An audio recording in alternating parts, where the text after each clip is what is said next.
आपकी आ जाएगी। समझ गए? तो लाइफस्टाइल बनानी है हमको। ऐसा नहीं कि दवाई के जैसे हफ्ता दिन 15 दिन महीना लिया अभी ठीक हुआ वापस पुराने पे चला जाओ तो वापस होगा। वो भाई जो आए थे 25-30 दिन का रॉ डाइट किया था, ग्रेप्स पे थे, ये थे वो थे, देखा उसका पेट वापस बाहर आ गया क्योंकि वापस पुराने डाइट पे चले गए। तो लाइफस्टाइल बना के रखिएगा तो 100 साल के बाद में हम मिल सकते हैं स्वस्थ। एक मान्यता है कि खाने से ताकत आती है। अगर ये मान्यता खाने से ताकत आती है वो सबसे बड़ी गलती है जो हमको कही गई है। मॉडर्न साइंस भी यही कहता है, सब कैलोरी की वैल्यू लिखी है। एक कैलोरी की वैल्यू लिखी हो ना हर चीज की, बिस्किट पे भी कैलोरी की वैल्यू लिखी है कि नहीं? बराबर है। और गूगल में सर्च मारिएगा घास की कैलोरीफिक वैल्यू क्या है, पानी की कैलोरीफिक वैल्यू क्या है, क्या आइडिया आपको लगता है क्या होगी? नॉन वेज की कैलोरीफिक वैल्यू बहुत है,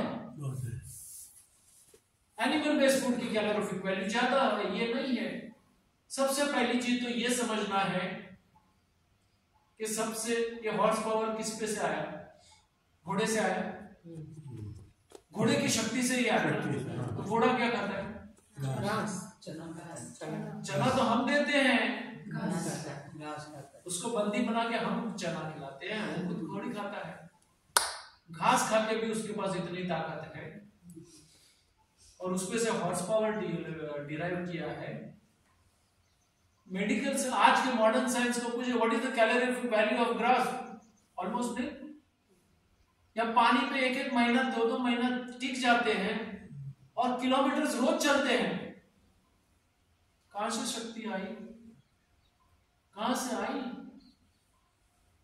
कैलोरी तो नहीं है। 2500 कैलोरीज पर डे, लेडीज के लिए 2100 कैलोरीज, ये वगैरह वगैरह सबके डॉक्टर डाइटिशियन यही तो बताते हैं आपको, बताते हैं कि नहीं? इसमें इतनी कैलोरी है, इतना ग्राम ये खाओ, उतना ग्राम ये खाओ, ये वो वगैरह बताते हैं ना, आपको जार्गन देते हैं, कंफ्यूज करते हैं कि नहीं?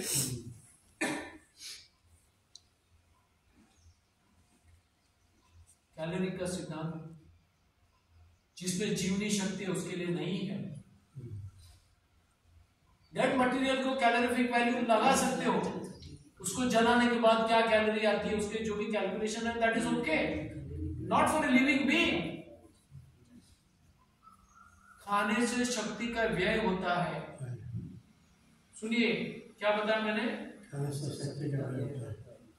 उसको खाने, चबाने से, पचाने से मन निष्कासन में शक्ति का व्यय होता है। क्या होता है?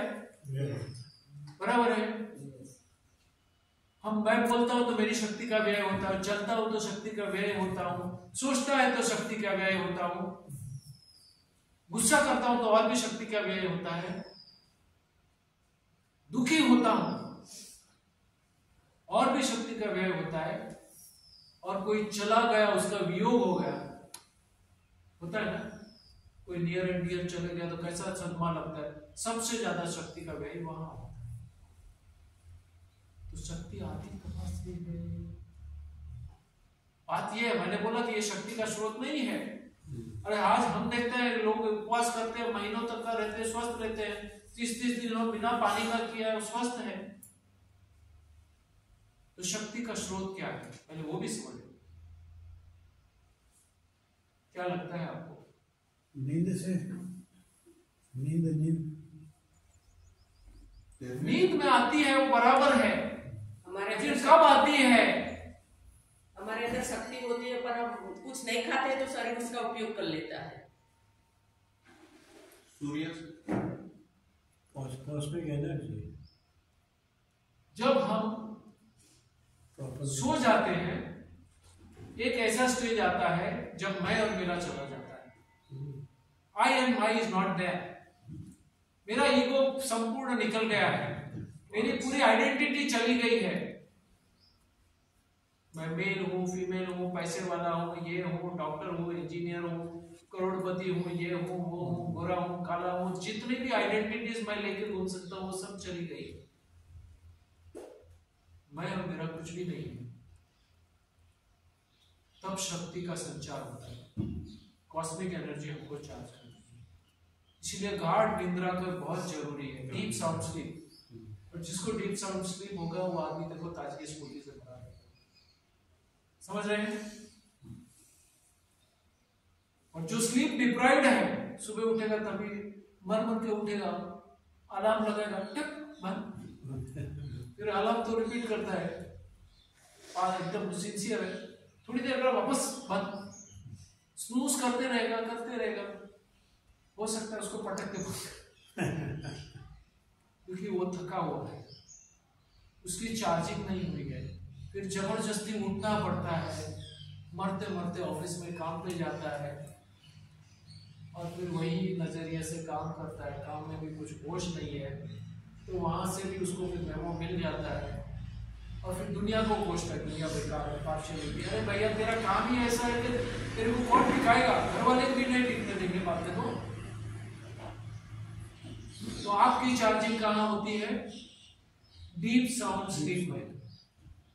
सुबह मैंने बताया था, एक सोते हैं रीढ़ की हड्डी हॉरिजॉन्टल है और आप संपूर्ण रेस्ट में बॉडी को रेस्ट दिया। डीप साउंड स्लीप में माइंड को भी रेस्ट है, डाइजेस्टिव सिस्टम को भी रेस्ट होना चाहिए, इसलिए जल्दी खाना है। फिर से समझ लीजिए अगले ईटिंग का साइंस क्या है।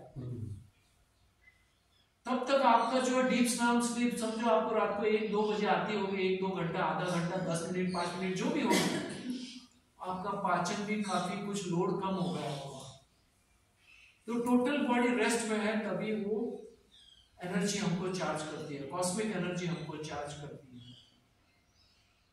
तो एक गाढ़ निद्रा में होता है, दूसरा किस में होता है?